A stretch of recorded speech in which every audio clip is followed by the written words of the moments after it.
In this video, we'll be talking about the concept of estimation. Our learning objectives will be to learn how to identify some uses for estimation, how to round numbers to a given level of accuracy, and how to estimate the answers to problems in our world. The process of finding an approximate answer to a math problem is called estimation.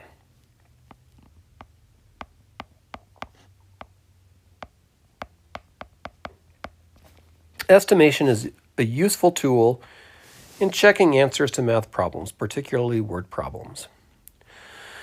You also use estimation when rounding numbers for simplicity. If someone asks your height and age, you might say 5 foot 11 inches and 36, even if you're actually 5 foot 10 and a half. That's a typo, sorry. That should say 1/2, not 12. If you're actually 5 foot 10 and a half inches, everyone fudges a little, and 36, 4 months and 6 days old. Since the process of estimating uses rounding, we'll start with a brief review of rounding numbers. This is based on the concept of place value. The place value of a digit in a number tells the value of the digit in terms of ones, tens, hundreds, etc. So here's our procedure for rounding numbers. First of all, locate the place value digit of the number that is being rounded. Here is the place value chart for whole numbers and decimals. Okay. So this is your decimal point. And if you go to the left of the decimal point, you have the ones, tens, hundreds, thousands, etc. If you go to the right of the decimal place, you have the tenths, hundredths, thousandths, 10,000ths, etc. If the digit to the right of the place value digit is 0 through 4, don't change the place value digit. If the digit to the right of the place value digit is 5 through 9, add 1 to the place value digit. And note, when you round whole numbers, replace all digits to the right of the digit being rounded with zeros. When you round decimal numbers, drop all digits to the right of the digit that is being rounded. Okay, so let's practice this.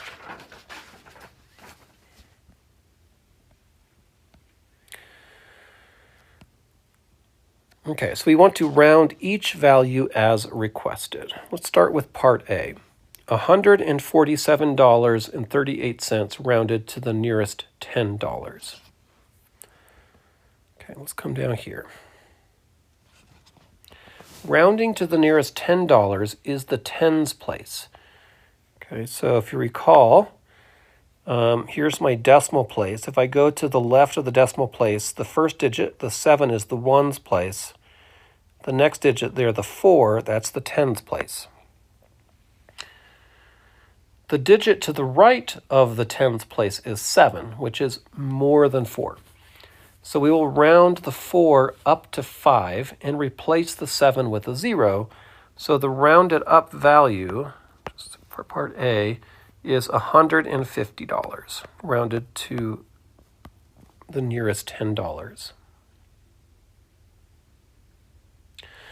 You could include zeros in the two decimal places, the two places after the decimal, if you want to, but it's not critical that you do that either, so you can just leave them off.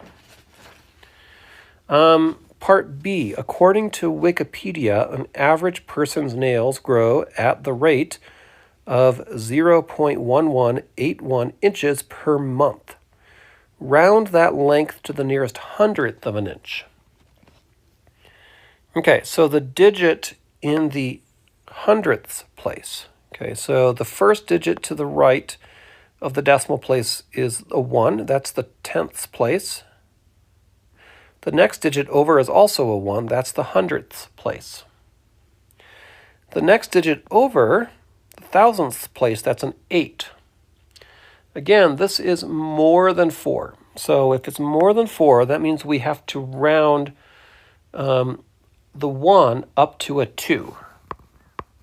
Okay, so 0.1181 rounded to the nearest hundredth would be 0.12. Okay. The 10 for part C says, according to worldometers.info, as of August 4th, 2021, 4,263,688 people have died worldwide from COVID-19. Round this terrifying number to the nearest 10,000. Okay, so we need to find the digit in the 10,000s place. So the first digit here is the ones, and then the tens, hundreds, thousands, 10,000s. That would be the 6. Okay. The following digit, thousands place, the one directly to the right, that's the 3, is less than 5. So we leave the 6 as is and replace the digits after it with zeros. So that means the rounded result would be 4,260,000. Okay. How about for D? Is $1 million a lot of money? It depends on who you ask. That amount is 0.13374% of the amount the federal government spent in 2020 in 1 hour. Seriously, round that percentage to the nearest thousandth of a percent. The thousandth place is the third digit after the decimal place. That would be the second 3 right here, okay, which is a 3. The following digit, which is a 7, is more than 4. So we round the 3 in the thousandths place to 4, giving us, part D, 0.134% as our rounded value. Okay. When we use estimation to simplify numerical calculations, we use 2 steps. First, round the numbers being used to numbers that make the calculation simple. Second, perform the operation or operations involved. Let's take a look at an example. Estimating total cost when shopping. The owner of an apartment complex needs to buy 6 refrigerators for a new building. The chosen model costs $579.99 per refrigerator. Estimate the total cost of all 6 and decide if your answer is an overestimate, more than the actual value, or an underestimate, less than the actual value. So, step 1 of these 2 steps up here, right? Round the numbers being used to numbers that make the calculation simple. Okay, so step 1. So what would be a reasonable number to round these to? So we've got $579.99.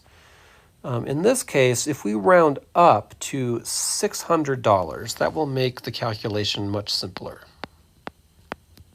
Up to $600. Step 2, perform the operation or operations involved. Well, what do we have? We need 6 refrigerators. So we're going to take our rounded value and we're going to multiply it by 6. So we are estimating the cost of a refrigerator to be $600 times 6 because we need 6 refrigerators. And this ends up being $3,600. Okay. Okay, and then we answer the question. Is this answer an overestimate, more than the actual value, or an underestimate, less than the actual value? Well, in this case, we rounded the cost of the refrigerators up. The actual cost per refrigerator was a little bit less than $600. So that means our overall estimate will be high. Okay, so this is an overestimate.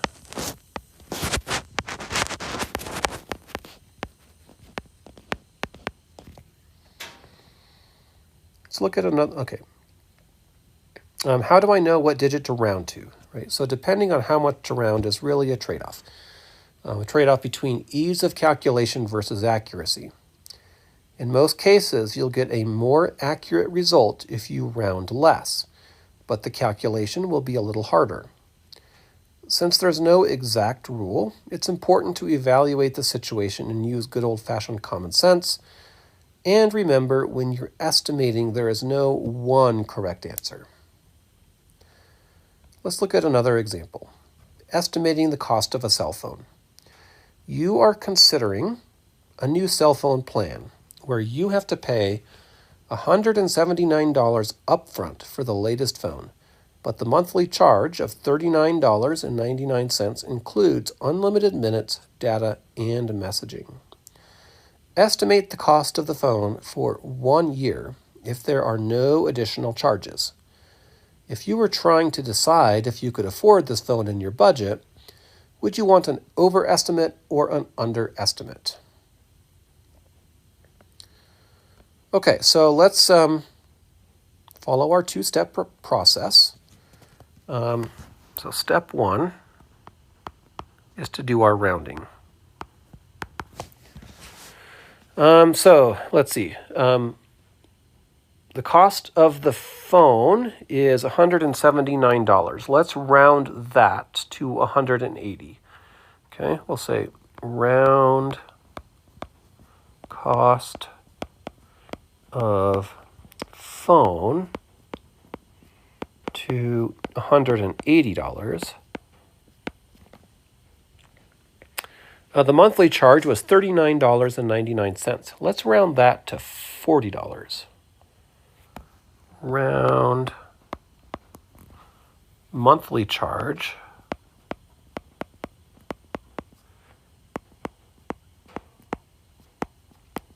to $40. Okay. We're trying to estimate the cost for 1 year. So step 2 is we have to do the mathematical operation to get the estimated cost. In this case, we have to figure out the total of all of the monthly charges. Since there's 12 months in a year, we have the estimated $40 per month times 12 months per year. That works out to be $480. Then there is also the cost of the phone. So I have to take the $480 and add in the estimated cost of the phone, which was $180, and the estimated total cost is $660. If you were trying to decide if you could afford this phone in your budget, would you want an overestimate or an underestimate? When building a budget, an overestimate is better, right? Because if it ends up becoming cheaper or less than your estimate, then there's nothing wrong with that, right? That just means more money in the bank for you, right? So you'd want an overestimate to make sure that you don't end up spending more than you were planning on. Let's look at another example. The Osbueno family plans on remodeling the living room. They will be replacing 21 square yards of carpet at a cost of $23 per square yard installed. And they also need to have 26 linear feet of crown molding installed. They'd like to keep the total cost around $1,000. Estimate the cost per foot of crown molding that they can afford. Okay, first, we'll estimate how much is going to be spent on carpet. So let's round the 21 square yards down to 20. Okay, so we'll say round 21 square yards down to 20. Okay. And let's round the $23 per square yard up to 25. Round the $23 up to $25. That's the per square yard cost. That'll just make the calculations a little bit easier. So that means the estimated cost for the carpet will be 20 square yards times $25 per square yard, which gives us $500. Okay. So what's the budget? They want to keep the cost to around $1,000. So we're estimating that they will have to spend about $500 on the carpet. So that means they will have about $500 left to spend on the crown molding. So for the crown molding, they need 26 linear feet. Let's round that down to 25.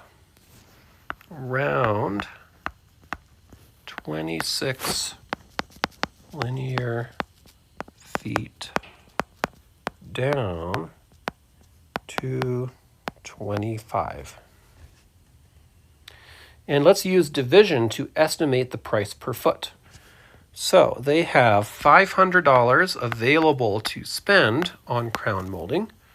We're going to divide that by 25, and we get $20. So they should be looking for crown molding that costs no more than $20 per linear foot.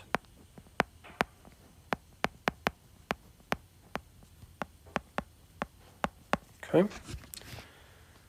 So again, just a way of rounding numbers to make the calculations a little bit simpler to estimate these costs. So that's a summary of the idea of estimation, and so we'll wrap